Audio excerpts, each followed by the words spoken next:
اللہ الرحمن الرحیم۔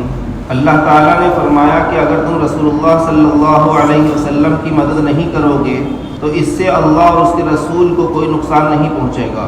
دیکھو اللہ نے اس وقت بھی اپنے رسول کی مدد فرمائی جب انہیں مکہ کے کافروں نے وہاں سے نکال دیا تو اللہ نے ان کو غار ثور تک سلامتی کے ساتھ پہنچا دیا اور وہاں سے دشمنوں کے نرغے سے نکال کر امن و سلامتی کے ساتھ مدینہ منورہ پہنچا دیا۔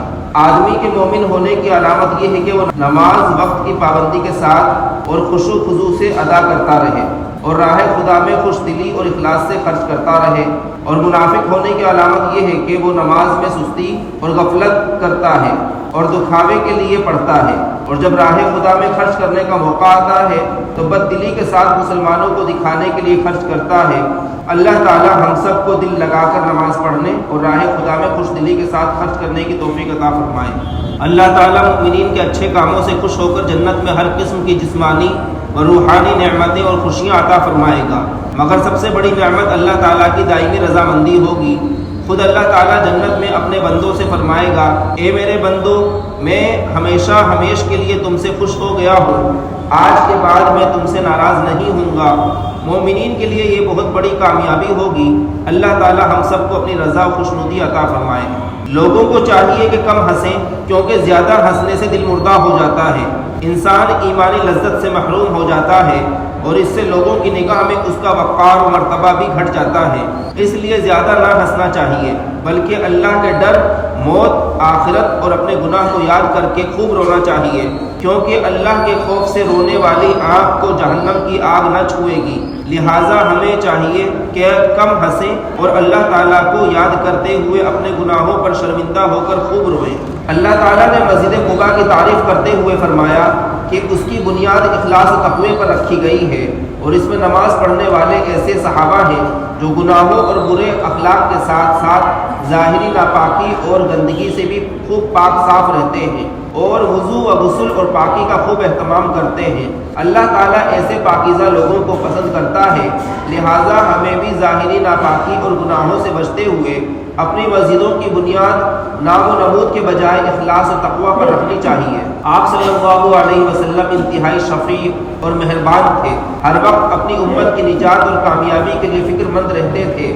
آپ امت کو اس طرح تعلیم دیتے تھے جیسے ماں باپ اپنے بچوں کو سکھاتے اور بتاتے ہیں۔ اللہ تعالیٰ نے آپ صلی اللہ علیہ وسلم کی یہاں 4 صفات بیان کی ہیں۔ نمبر 1، اللہ تعالیٰ نے آپ صلی اللہ علیہ وسلم کو انسانوں کی جنس سے پیدا فرمایا۔ اگر نبی فرشتہ ہوتا تو استفادہ کرنے اور بات سمجھنے میں پریشانی ہوتی۔ نمبر 2، آپ صلی اللہ علیہ وسلم سراپا ہمدرد ہیں، دوسرے کی تکلیف ان پر بہت دشوار گزرتی ہے، ہر ممکن طریقے سے آپ یہی چاہتے ہیں کہ امت پر آسانی ہو اور وہ دنیاوی و اخروی عذاب سے محفوظ رہے۔ نمبر 3، یہ ہمدردی احساس تک ہی محدود نہیں، بلکہ آپ کی بڑی کوشش اور آرزو یہ ہے کہ خدا کے بندے اصلی بھلائی اور کامیابی سے ہمکنار ہوں۔ نمبر 4، آپ مومنین پر انتہائی شفیق اور مہربان ہیں، لہٰذا ہم ایسے اوصاف والے رسول کی قدر جانیں اور آپ کے حکموں کو دل و جان سے قبول کریں۔ جو لوگ اللہ تعالیٰ کے سامنے حاضری کا یقین نہیں رکھتے اور دنیاوی عیش و عشرت میں مبتلا ہو کر اللہ کو اس طرح بھول جاتے ہیں گویا وہ دنیاوی زندگی ہی پر راضی اور مطمئن ہو گئے اور اللہ تعالیٰ کی قدرت کی نشانیوں سے غافل ہو گئے، ایسے لوگوں کا ٹھکانہ جہنم ہے۔ قیامت میں انسانوں کے دوبارہ زندہ ہونے کو مشرکین اس وجہ سے ناممکن سمجھتے تھے کہ اربوں انسان جب مر کر مٹی کے ذرات ہو چکے ہوں گے، اس کے بعد دوبارہ زندہ کر کے کیسے اکٹھا کیا جا سکتا ہے؟ یہ کیسے معلوم ہوگا کہ مٹی کا کون سا ذرہ کس انسان کے جسم کا حصہ تھا؟ اس آیت میں فرمایا گیا ہے کہ اللہ تعالیٰ کی قدرت اور علم انسانوں کی طرح نہیں ہے، بلکہ اللہ تعالیٰ کا علم اتنا وسیع ہے کہ زمین و آسمان کی ایک ایک چیز اللہ کی نظر کے سامنے ہے، اس کی نظر سے کوئی چیز ڈھکی چھپی نہیں ہے۔ ہمارا بھی ہر کام چاہے چھوٹا ہو یا بڑا اللہ تعالیٰ دیکھ رہا ہے، اس لیے جو بھی کام کرے یہ سوچ کر کرے کہ اللہ ہمیں دیکھ رہا ہے۔ جب حضرت نوح علیہ السلام کی بد دعا پر اللہ تعالیٰ کا عذاب آیا تو انہوں نے اپنے کافر بیٹے کنعان سے کہا جو کافروں ہی کے ساتھ اٹھتا بیٹھتا تھا کہ بیٹے ہمارے ساتھ کشتی میں سوار ہو جا اور کافروں کے ساتھ مت رہے، لیکن اس نے بات نہ مانی اور کفر و شرک پر اڑا رہا۔ بالآخر پانی کی ایک موج اسے بہا کر لے گئی۔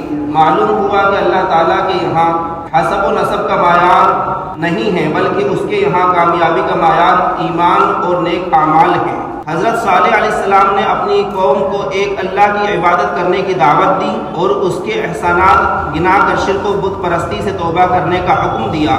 یہ سنتے ہی قوم آپ کو برا بھلا کہنے لگی اور نبوت کی تصدیق کے لیے پہاڑ کے دامن سے اونٹنی ظاہر کرنے کا معجزہ طلب کرنے لگی۔ جب اللہ نے اپنی قدرت سے وہ اونٹنی ظاہر فرمائی تو ان بدبختوں نے اس کو بھی مار ڈالا، جس کے نتیجے میں اللہ تعالیٰ نے ان کو سخت زلزلے اور چنگھاڑ سے ہلاک کر دیا۔ قوم لوط کو عذاب دینے والے فرشتے پہلے حضرت ابراہیم علیہ السلام کے پاس گئے، اور اس وقت حضرت ابراہیم علیہ السلام اور ان کی بیوی حضرت سارہ بوڑھے ہو چکے تھے اور حضرت سارہ کو کوئی اولاد نہیں تھی۔ چنانچہ فرشتوں نے انہیں ایک بیٹے اسحاق کی اور پوتے یعقوب کی خوشخبری سنائی، اور حضرت سارہ کھڑی سن رہی تھی تو وہ ہنس پڑی کہ تعجب ہے کہ اس عمر میں بچہ ہوگا جبکہ میں بوڑھی ہوں اور میرے شوہر بھی بڑھاپے کی حالت میں ہیں۔ فرشتوں نے کہا کیا تمہیں اللہ کے حکم پر تعجب ہے؟ اللہ تعالیٰ ہر چیز پر قادر ہے، لہٰذا معلوم ہوا کہ اللہ جس وقت اور جس کو چاہے اولاد کی نعمت سے نواز دیتے ہیں، اس لیے اولاد صرف اللہ ہی سے مانگنی چاہیے۔ حضرت شعیب علیہ السلام اپنی قوم کو توحید کی دعوت دی اور ناپ تول میں خیانت سے بچنے کے علاوہ بہت سی بری باتوں سے روکا۔ آپ اپنی قوم کو راست پر لانے کی برابر کوشش کرتے رہے، مگر قوم آپ کی دعوت کا مذاق اڑاتی۔ ایک مرتبہ قوم کے لوگوں نے کہا کہ اے شعیب، کیا تمہاری نماز یہ سکھاتی ہے کہ ہم اپنے معبودوں کو چھوڑ دیں اور ہم اپنے مال میں اپنے منشا کے مطابق تصرف اور خرچ کرنا چھوڑ دیں؟ یہ دراصل آزادانہ ذہنیت ہے کہ جو کچھ مال ہے وہ ہماری مکمل ملکیت میں ہے، اس لیے ہمیں پورا اختیار ہے کہ اپنے مال میں جو چاہیں اور جس طرح چاہیں خرچ کریں، کسی کو اس میں رکاوٹ ڈالنے کا کوئی حق نہیں پہنچتا۔ اس کے برعکس قرآن کریم کا ارشاد ہے کہ مال پر اصل ملکیت اللہ تعالیٰ کی ہے، البتہ اس نے اپنے فضل و کرم سے انسان کو صرف عارضی ملکیت عطا فرمائی ہے، لہٰذا اسی کو یہ حق ہے کہ مال پر پابندیاں لگائے اور جہاں مناسب سمجھے وہاں خرچ کرنے کا حکم دے۔ اللہ تعالیٰ کی طرف سے یہ پابندیاں اس لیے ہیں کہ معاشرے میں ہر فرد اچھی زندگی گزار سکے، ہر فرد اپنی ضرورت پوری کر سکے اور مال و دولت کی تقسیم انصاف کے ساتھ ہو سکے، اس لیے ہمیں شریعت کے مطابق اپنا مال خرچ کرنا چاہیے۔ بزرگوں دوستوں، یہ تھا کچھ خلاصہ قرآن کا جو آج پڑھا گیا۔ اس میں آج ایک بہت اہم آیت زکوٰۃ کے تعلق سے گزری ہے۔ زکوٰۃ اسلام کی بنیادی چیزوں میں سے ایک رکن ہے۔ اسلام کی بنیاد 5 چیزوں پر ہے: کلمہ، نماز، روزہ، حج، زکوٰۃ، 5 بنیاد ہیں۔ اس میں سے ایک زکوٰۃ ہے۔ زکوٰۃ کا تعلق صاحب نصاب ہونے سے ہے کہ انسان صاحب نصاب جب ہوگا، مالدار ہو جائے گا، اتنا مال ہو جائے کہ وہ نصاب پہ پہنچ جائے، زکوٰۃ دینے کے لائق ہو جائے، تو اب اس دن سے اگلے سال 1 سال گزرنے کے بعد اب اس کو اس کا 2.5% دینا ہوگا جتنا اس کے پاس مال موجود ہے۔ عام طور سے مسلمان یہ سوچتا ہے کہ رمضان ہی میں زکوٰۃ دینا ضروری ہے۔ رمضان اس کے لیے شرط نہیں ہے، جب سال پورا ہوگا تب شرط ہے، تب سال پورا مانا جاتا ہے۔ تو لہٰذا رمضان میں دینے کے 2 فائدے ہوتے ہیں۔ ایک تو چاند کی تاریخ ہمیں یاد نہیں ہوتی، رمضان میں بحالت مجبوری روزہ رکھتے تو یاد رہتی ہے۔ دوسرا فائدہ یہ ہے کہ 70 گنا زیادہ ملتا ہے، تو اس لیے ہم لوگ رمضان میں دیتے ہیں۔ باقی رمضان سے زکوٰۃ کا تعلق نہیں ہے۔ زکوٰۃ الگ ایک رکن ہے، اسلام کی ایک بنیادی جڑ ہے، یعنی ایک اہم حصہ ہے جڑ میں سے۔ تو اب جو زکوٰۃ کے تعلق سے جو بات بتائی کہ زکوٰۃ کن کو دینا چاہیے، وہ پوری آیت کریمہ میں گزری ہے۔ آدمی صاحب نصاب کب ہوگا، مختصر انداز میں سمجھ لیں۔ 52.5 تولہ چاندی ہو، 7.5 تولہ سونا ہو، یا جتنے کی 52.5 تولہ چاندی موجودہ وقت میں ہے، اتنے کا مال تجارت ہو اس کے پاس، جس کا بھی وہ کاروبار کرتا ہے، لکڑی کا، چپل کا، جوتے کا، کسی بھی چیز کا، وہ مال تجارت اس کے پاس اتنا ہے جتنے کی 52.5 تولہ چاندی آتی ہے، تو وہ صاحب نصاب ہو گیا۔ تو اب اس کے پاس سال پورا ہونے کے بعد جتنا مال ہوگا سب کا حساب جوڑ کے، اس کا حساب لگا کے اس کا 2.5% دے دیں گے۔ جو قرض ہوگا اس کو مائنس کر لیں گے، اس کو کم کر لیں گے۔ مثال کے طور پر کسی کے پاس سونا 2 لاکھ روپے کا، مال تجارت 8 لاکھ روپے کا، 10 لاکھ ہوئے۔ اب قرض اس کے اوپر 5 لاکھ روپے جو مارکیٹ میں دینے ہیں تو 5 لاکھ 10 لاکھ میں سے مائنس کر کے 5 لاکھ کی زکوٰۃ ادا کریں گے. تفصیلی مسئلہ ہے، اس کو علماء سے معلوم کر کے، مفتیان سے معلوم کر کے اس کو ادا کریں.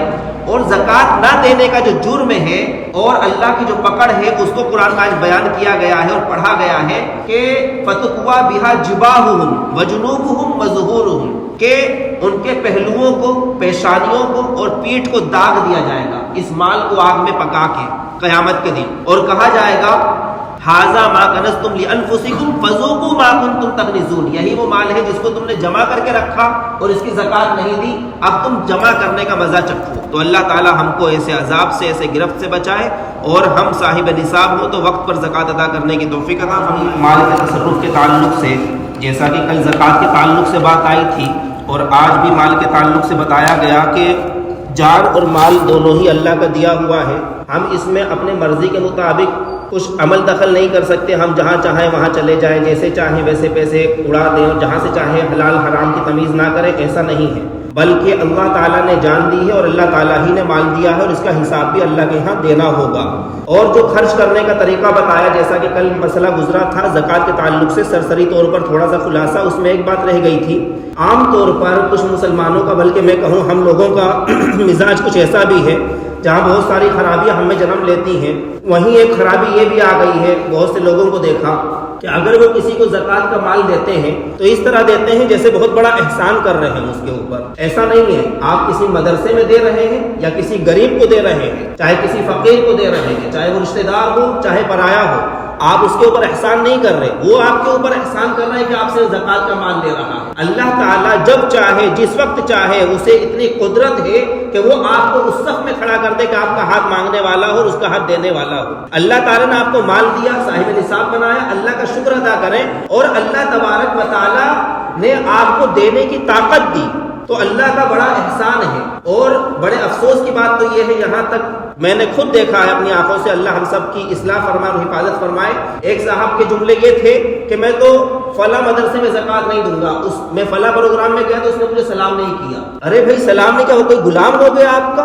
اتنی بڑی جہالت ہے کہ اللہ کے یہاں یہی ایک جملہ پکڑ کے لیے کافی ہے کہ جواب دے اگر ہو گئے تو جواب نہیں دے سکتے، اللہ کے یہاں قدم نہیں ہلیں گے، اور یہی ہمارے جہنم میں جانے کے لیے کافی ہوگا. اللہ تعالی ہم سب کی صحیح اصلاح فرمائے، صحیح سمجھ عطا فرمائے اور دین پر صحیح طریقے سے عمل کی توفیق عطا فرمائے. الحمدللہ رب العالمین.